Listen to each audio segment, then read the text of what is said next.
अस्सलाम वालेकुम फ्रेंड्स, आप देख रहे हैं advance user YouTube channel. Friends, आज का ट्यूटोरियल बहुत ही यूज़फुल होने वाला है।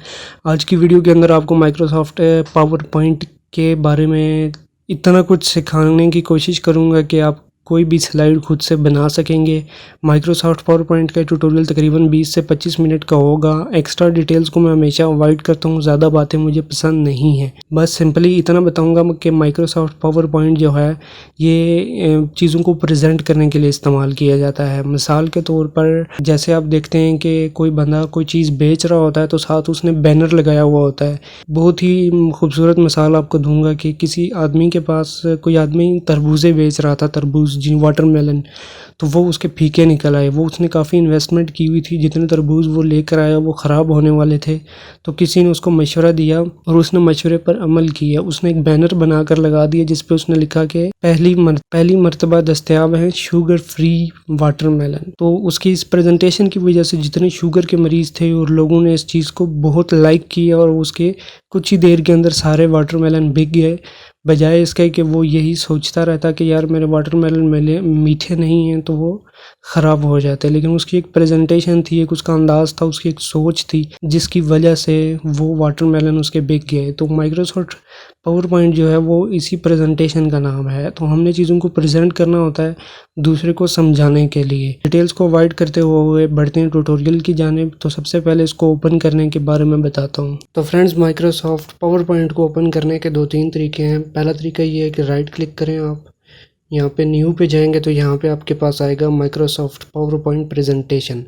अगर यहाँ पे आपके पास माइक्रोसॉफ्ट पावर पॉइंट प्रेजेंटेशन नहीं शो हो रहा तो इसका ये मतलब हो सकता है कि आपके पास शायद पावर पॉइंट इंस्टॉल्ड ही ना हो, तो आपको पहले इंस्टॉल करना पड़ेगा। बहरहाल मैं यहाँ पावर पॉइंट प्रेजेंटेशन पे क्लिक करूँगा तो यहाँ मेरे पास एक न्यू फाइल क्रिएट हो जाएगी जिसको एंटर करके मैं ओपन कर सकता हूँ। दूसरा तरीका ये है कि आप स्टार्ट बटन पे जाएंगे, यहाँ पे आपके पास ऑल ऐप्स शो हो रही होंगी। इन ऑल ऐप्स के अंदर से आप माइक्रोसॉफ्ट पावर पॉइंट को ओपन कर सकेंगे। यहाँ से आप इस माइक्रोसॉफ्ट पावर पॉइंट को ओपन कर सकेंगे। और एक तरीका ये है कि विंडोज़ प्लस आर प्रेस करेंगे, यहाँ पे आपने लिखना है पावर PNT। जब एंटर प्रेस करेंगे तो पावर पॉइंट ओपन हो जाएगा। ये बेस्ट तरीका है ये चेक करने का कि आपके पास पावर पॉइंट इंस्टॉल्ड है या नहीं है। विंडोज़ प्लस आर प्रेस करके आप पावर पॉइंट लिखेंगे, अगर पावर पॉइंट ओपन हो जाता है तो इसका मतलब है आपके पास इंस्टॉल्ड है। अगर नहीं लिखा, अगर ओपन नहीं होता तो इसका मतलब है आपके पास इंस्टॉल्ड ही नहीं है। तो आपको पहले इंस्टॉल करना पड़ेगा, उसके बाद आप आगे इसको फर्दर यूज़ कर सकते हैं। तो इस वक्त माइक्रोसॉफ्ट पावर पॉइंट की विंडो मेरे सामने है। यहाँ पर कुछ टेम्पलेट्स पहले से बनी हुई आ रही हैं और मज़ीद टेम्पलेट्स आप इंटरनेट से भी ले सकते हैं। यहाँ पे search online templates and themes आप कर सकते हैं। लेकिन मैं जो है एक ब्लैंक प्रेजेंटेशन से चलूँगा ताकि आपको कुछ सीखने को मिले, क्योंकि पहले से जो प्रीसेट्स बनी हुई होंगी उनके अंदर सेटिंग्स पहले से हुई होती हैं, तो इसीलिए मैं ब्लैंक प्रेजेंटेशन को लेकर चलूँगा। तो ब्लैंक प्रेजेंटेशन को मैं क्लिक करता हूँ तो यहाँ पे सामने मेरे पास एक पेज ओपन हो गया है। अब एक्सेल की जो फाइल होती है उसको वर्कशीट कहा जाता है या वर्कबुक कहा जाता है, और वर्ड की जो फाइल होती है उसको डॉक्यूमेंट कहा जाता है, और ये जो पावर पॉइंट की फ़ाइल है इसको प्रेजेंटेशन कहा जाता है। और जो इस वक्त मेरे सामने एक पेज ओपन है इसको स्लाइड कहा जाता है। अब पावर पॉइंट के अंदर अगर हम काम कर रहे हैं तो हर पेज को हम स्लाइड का नाम लेके पुकारेंगे, पेज नहीं बोलेंगे। लेकिन वर्ड के अंदर जो सामने हमारे पास वर्क एरिया होता है उसको पेज कहा जाता है। इसके वर्क एरिया को खैर हम स्लाइड कहेंगे। और ये स्लाइड मेरे सामने ओपन है जो बिल्कुल एक ब्लैंक स्लाइड है। आप देख सकते हैं कि इस वक्त होम टैब के अंदर मेरे पास कुछ ऑप्शंस डिसेबल हुए हैं, और यहाँ पर मैं सिंपल से टाइपिंग कर लेता हूँ ताकि आपको समझने में आसानी हो। ये जो बॉक्स बना हुआ है इसको प्लेस होल्डर भी कहा जाता है। तो इस बॉक्स की मदद से हम फॉर्मेट में जाकर, अलाइनमेंट में जाकर सेंटर पे क्लिक करेंगे तो ये ऑटोमेटिक सेंटर पे आ जाएगा।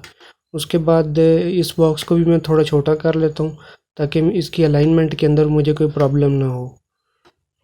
अलाइनमेंट में जाकर मैं मिडल पे जाऊँगा और यहाँ से मैं इसको सेंटर कर दूँगा। तो इस तरह से वो सेंटर में आ गया। अब उसके हिसाब के मुताबिक मैं इसको यहाँ पे क्लिक कर दूँगा। तो ये एक सिंपल स्लाइड बनाई है मैंने, लेकिन हम इसको थोड़ा डिज़ाइन भी करेंगे। बिल्कुल सिंपल स्लाइड का कोई मकसद ही नहीं होता। स्लाइड जब तक खूबसूरत ना हो स्लाइड का मकसद पूरा नहीं होता। तो यहाँ पर हमारे पास एक स्लाइड थी, एक स्लाइड के बाद हमारे पास कोई स्लाइड नहीं आ रही। तो हमने यहाँ सिंपली न्यू स्लाइड पे क्लिक करना है, तो एक नई स्लाइड हमारे पास ओपन हो जाएगी। लेकिन ये नई स्लाइड नीचे ही क्यों आई है, ऊपर क्यों नहीं आई? तो आपने क्या करना है कि ये यहाँ पे आप क्लिक करेंगे तो एक लाइन आएगी, ये लाइन जिस जगह पर भी होगी वहीं पे नई स्लाइड ओपन होगी। तो ये इस लाइन यहाँ पे मैं क्लिक करता हूँ, ये लाइन यहाँ है अभी, तो मैं न्यू स्लाइड करूँगा तो वो स्लाइड टॉप पे आ जाएगी। अभी हमारे पास यहाँ एक स्लाइड आ ही चुकी है, तो यहाँ पर हम वेलकम लिख देते हैं। इसकी अलाइनमेंट में जाकर मैं इसको सेंटर कर दूँगा, इस तरह से ये सेंटर में रहेगा। और अभी हम थोड़ा डिज़ाइन टैब को देख लेते हैं। डिज़ाइन टैब में मैं आता हूँ, यहाँ पर हमारे पास प्रीसेट्स अब बनी हुई हैं। अभी आप किसी भी यहाँ से प्रीसेट को चूज़ करके आप अपनी स्लाइड को डिज़ाइन कर सकते हैं। यहाँ से मैं कोई सिंपल से चूज़ कर लेता हूँ। एक स्लाइड मैंने चूज़ कर ली है, जिसके बाद यहाँ पे ये तमाम स्लाइड्स पे अप्लाई हो गई है। लेकिन मैंने ये नहीं चाहता था, फ़र्ज़ करें कि तमाम स्लाइड पे अप्लाई हो, तो मैं कंट्रोल Z कर लेता हूँ और ये वापस आ जाएगी। मैं यहाँ से राइट क्लिक करके अप्लाई टू सिलेक्टेड स्लाइड करूँगा, तो सिर्फ ये पहली स्लाइड पे अप्लाई हुआ, बाकी स्लाइड्स पे अप्लाई नहीं हुआ। तो अब सेकंड स्लाइड पर जाकर मैं कोई डिफरेंट प्रीसेट पे क्लिक करूँगा, तो अब बाकी स्लाइड्स के ऊपर ये वाला स्टाइल आ चुका है। लेकिन इतना ज़्यादा डिफरेंस भी नहीं होना चाहिए पहली स्लाइड में और बाकी स्लाइड में कि वो बिल्कुल ही डिफरेंट लगे। बहरहाल ये एक आपकी अपनी आर्ट है, आपका अपना एक अंदाज़ है कि आप किस अंदाज से प्रेजेंटेशंस बनाते हैं। और अभी हम इसमें कुछ डाटा फिल कर लेते हैं ताकि समझने में मज़ीद आसानी हो। और जब हम एक स्लाइड बना चुके हैं, नेक्स्ट हमारे पास कोई स्लाइड नहीं है, तो हम राइट क्लिक करके डुप्लिकेट स्लाइड भी कर सकते हैं और राइट क्लिक करके न्यू स्लाइड भी कर सकते हैं। इसके अलावा अगर हम एक स्लाइड पे क्लिक करें और कंट्रोल D करें, तब भी हमारे पास डुप्लिकेट स्लाइड बन जाती है। कंट्रोल Z से वो स्लाइड ख़त्म हो जाएगी। अनडू और रीडू का कॉन्सेप्ट ये सिंपल माइक्रोसॉफ्ट वर्ड में आपने सीखा था। अगर आपने मेरी वो वीडियो नहीं देखी तो उसका लिंक भी मैं डिस्क्रिप्शन में दे दूँगा। आप माइक्रोसॉफ्ट वर्ड अगर सीख लेंगे तो पावर पॉइंट आपके लिए सीखना बहुत आसान होगा। तो यहाँ पर हमने सिंपल सी एक स्लाइड क्रिएट की है, और Al Huda school the name of quality education. और उसके बाद यहाँ पर हम कुछ टेक्स्ट दे देते हैं।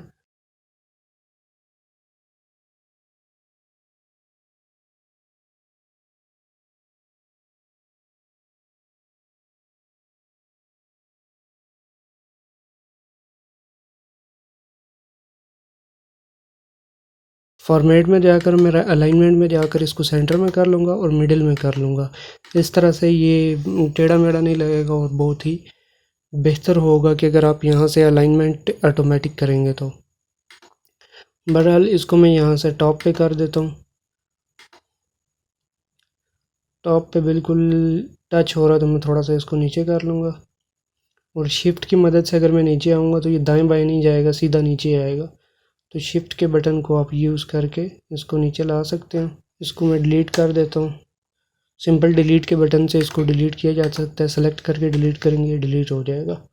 अभी मैं इंसर्ट पे जाऊँगा और यहाँ से चार्ट एक क्रिएट करूँगा। चार्ट बनाने का तरीका देख लें।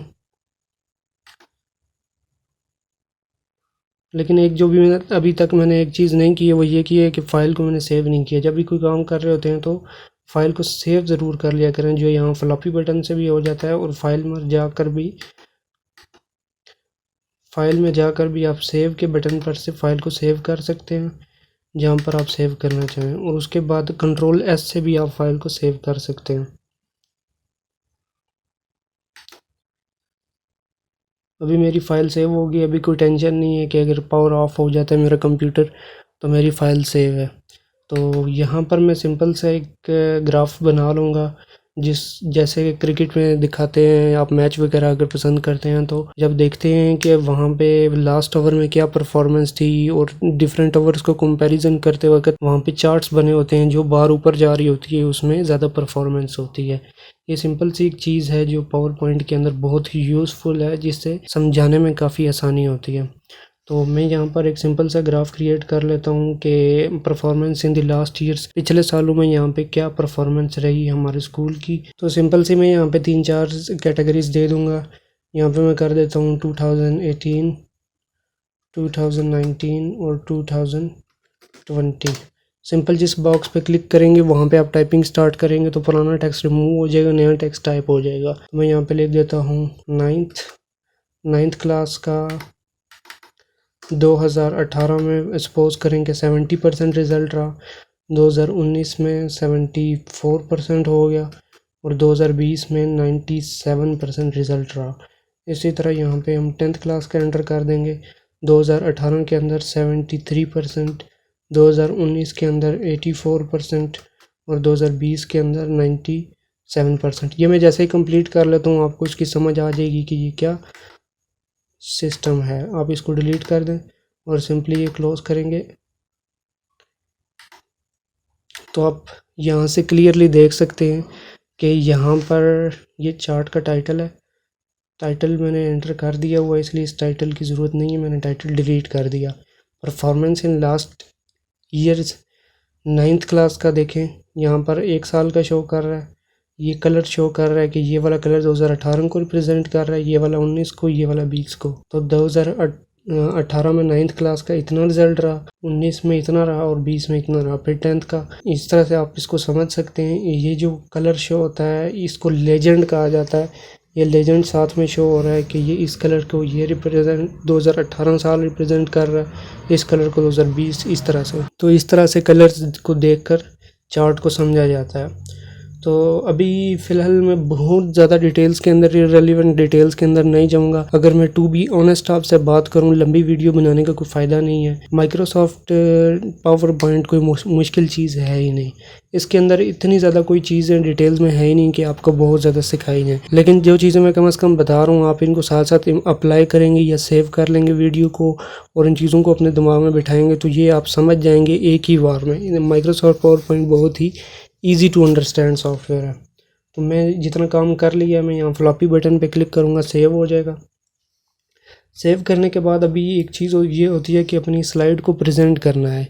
मेन मकसद यही होता है कि जब भी हम किसी को कोई बात बता रहे होते हैं तो साथ हमने स्लाइड चलानी है। तो ये चीज़ कितनी अच्छी यहाँ पर आएगी वो उतनी ज़्यादा हम किसी को इम्प्रेस कर पाएंगे। तो यहाँ पर मैं F5 प्रेस करूँगा तो देखते हैं ज़रा हमने जो बनाया है वो कैसा बना।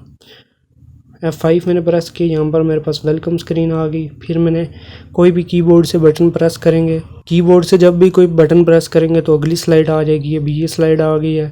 अभी मैं फिर स्पेस प्रेस करूँगा तो नेक्स्ट स्लाइड आ जाएगी। फिर स्पेस प्रेस करूँगा तो ये कहेगा end of slide show, click to exit. अभी तक जो सिंपल से स्लाइड बनी है इसमें प्रॉब्लम ये आती है कि जब भी मैं एंटर प्रेस करता हूँ तब भी नेक्स्ट स्लाइड आती है, या भी कोई भी बटन प्रेस करता हूँ तो नेक्स्ट स्लाइड आती है। लेकिन मैं ये चाहता हूँ कि ये सारी ऑटोमेटिक आएँ और जब ये स्लाइड मैं फिर से F5 प्रेस करता हूँ तो ये स्लाइड अचानक से आ जाती है, दूसरी भी अचानक से, तीसरी भी अचानक से। तो इनके अंदर कोई स्टाइल वगैरह नहीं आ रहा है। तो मैं उस स्टाइल को, जो स्टाइल से अगली प्रेजेंटेशन आती है या स्लाइड आती है, उस स्टाइल को ट्रांजिशन बोला जाता है। तो अभी यहाँ से हम ट्रांजिशन वाले टैब पर आ जाते हैं।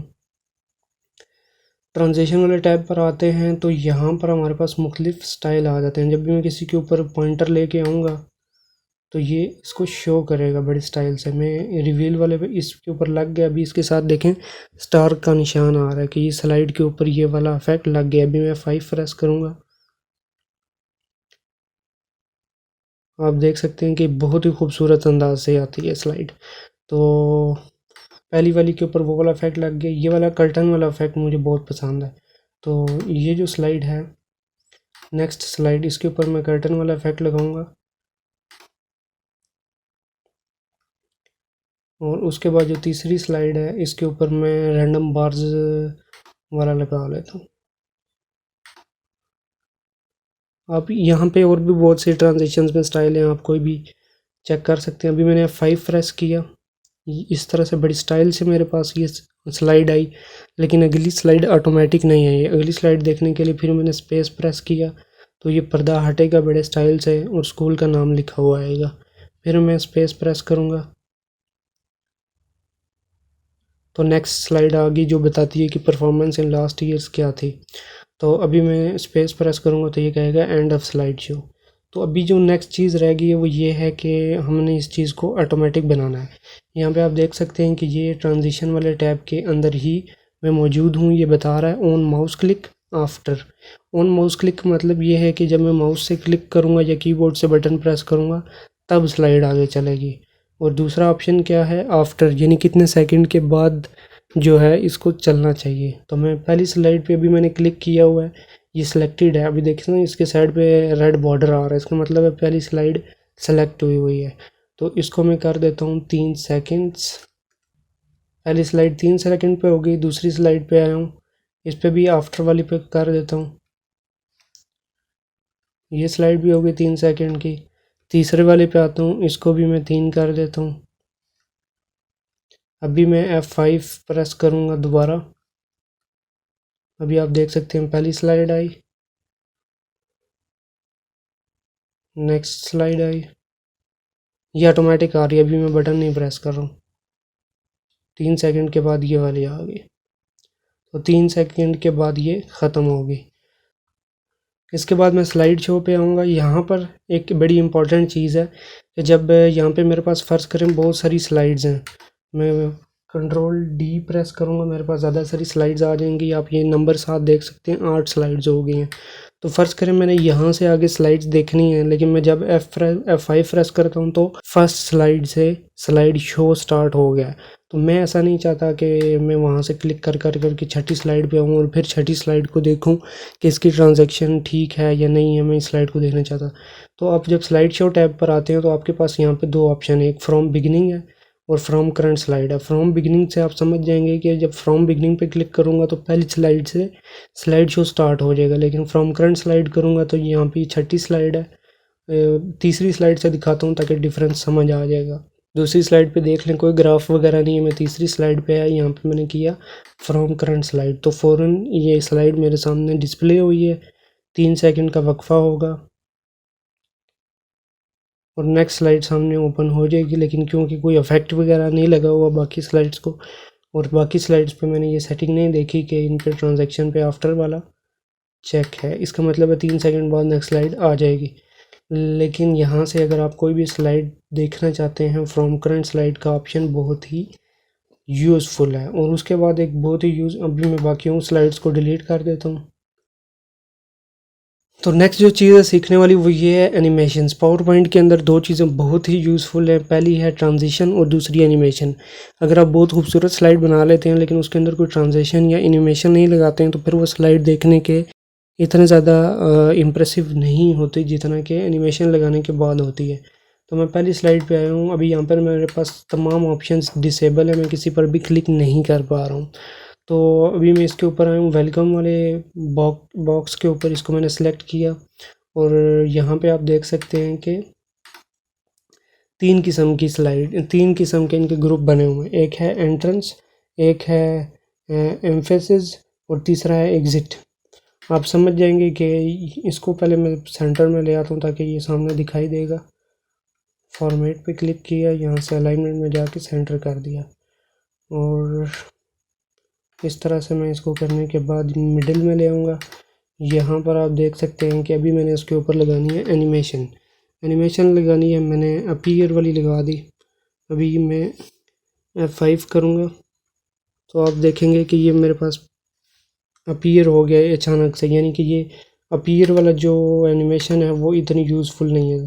फ्लाई इन वाली के ऊपर मैं सेलेक्ट करता हूँ, ये देखें अभी आप इस तरह से आप चेक कर सकते हैं कि आपने कौन सी एनिमेशन यूज़ करनी है। खैर ये डिफरेंट एनिमेशन है, आप इनको खुद चेक कर सकते हैं, मैं एक एक चीज़ यहाँ पे आपको चेक नहीं करवा सकता। इसके बाद अगली स्लाइड पर आता हूँ। यहाँ पे मैं स्कूल के नाम पे क्लिक करूँगा और यहाँ पर मैं कोई भी एनिमेशन ले लेता हूँ, लेकिन यहाँ पर एक प्रॉब्लम आएगी, वो क्या है। अभी मैं F5 करता हूँ, आप देखें कि ये मेरे पास सबसे पहले आ गया वेलकम, ये थोड़ा एनिमेट हुआ है। उसके बाद ये देखें द क्वालिटी एजुकेशन पहले आ गया जबकि अलहुदा स्कूल बाद में आया।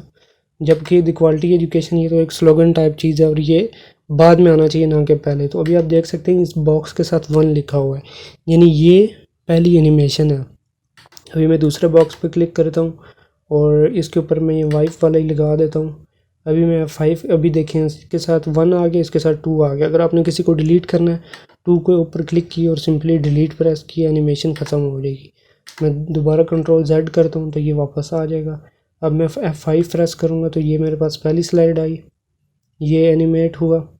दूसरी स्लाइड आई, ये मेरे पास अलहुदा स्कूल पहले आया और वो दूसरा स्लोगन उसका बाद में आया। अभी जो मेरे पास चार्ट्स आ रहे हैं, चार्ट के ऊपर कोई एनिमेशन नहीं लगी हुई और बिल्कुल आप इसके ऊपर भी लगा सकते हो। यहाँ पर मैं ये जूम वाला लगा लेता हूँ तो इस तरह से आएगा। और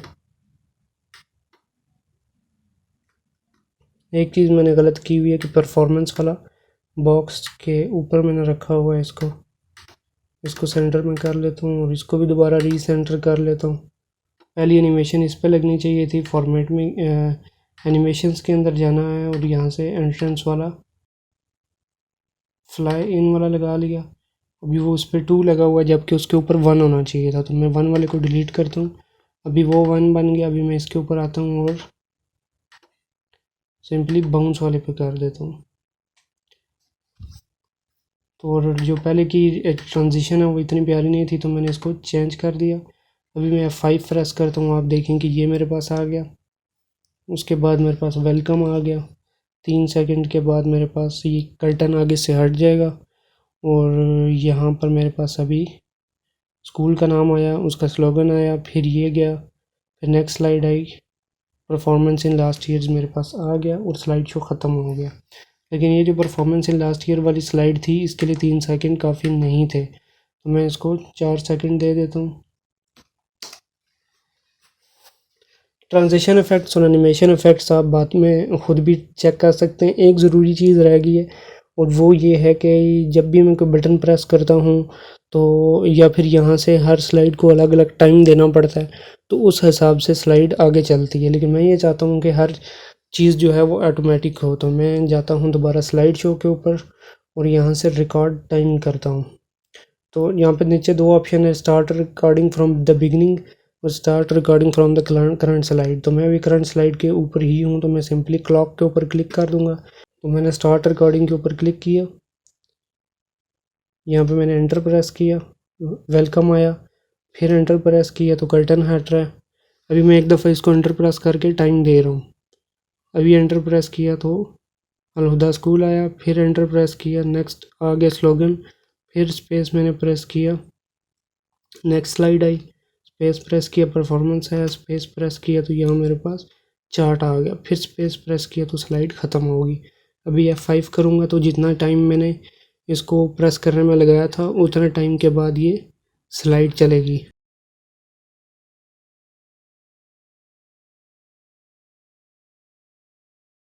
तो ये एक यूज़फुल चीज़ है, इसको आप चेक कर सकते हैं। साथ में ये रिकॉर्डिंग मेरी भी हो गई है तो मैं इस पर क्लिक करके डिलीट करूँगा तो ये डिलीट हो जाएगी। तो अभी मैं दोबारा ट्रांजेक्शन पे हूँ, आप देख सकते हैं कि ये 5 सेकंड हो गया जो कि पहले 3 सेकंड था। तो इस तरह से आप जो है इसकी टाइमिंग को खुद से कस्टमाइज़ कर सकते हैं। तो उसके बाद एक बहुत सी ज़रूरी चीज़ ये है कि ये स्लाइड जो है अपने फ्रेंड्स को आप ऑनलाइन दिखा भी सकते हैं। प्रेजेंट स्लाइड ऑनलाइन पे आप क्लिक करेंगे तो यहाँ पे आपको एक लिंक मिल जाएगा। वो लिंक आप जिसको भी भेजेंगे वो किसी भी ब्राउज़र से प्रेजेंटेशन जैसे ही आप प्ले करेंगे तो वो प्रेजेंटेशन को देख पाएगा। तो माइक्रोसॉफ्ट पावर पॉइंट के अंदर मैंने बहुत डिटेल में चीज़ें इसलिए नहीं बताई क्योंकि माइक्रोसॉफ्ट वर्ड और माइक्रोसॉफ्ट एक्सेल जिस बंदे ने सीखा हुआ हो वो माइक्रोसॉफ्ट पावर पॉइंट में उसको यही चीज़ें सीखने की ज़रूरत होती है। बहुत ज़्यादा चीज़ें डिटेल के अंदर इसके अंदर है ही इतना कुछ नहीं। माना कि माइक्रोसॉफ्ट एक्सेल एक समंदर है, माइक्रोसॉफ्ट वर्ड के अंदर बहुत ज़्यादा फीचर्स हैं, लेकिन माइक्रोसॉफ्ट पावर पॉइंट एक प्रेजेंटेशन के बारे में ही है और ये आपके अपने ऊपर डिपेंड करता है कि आप उस प्रेजेंटेशन को कितना खूबसूरत बना सकते हैं।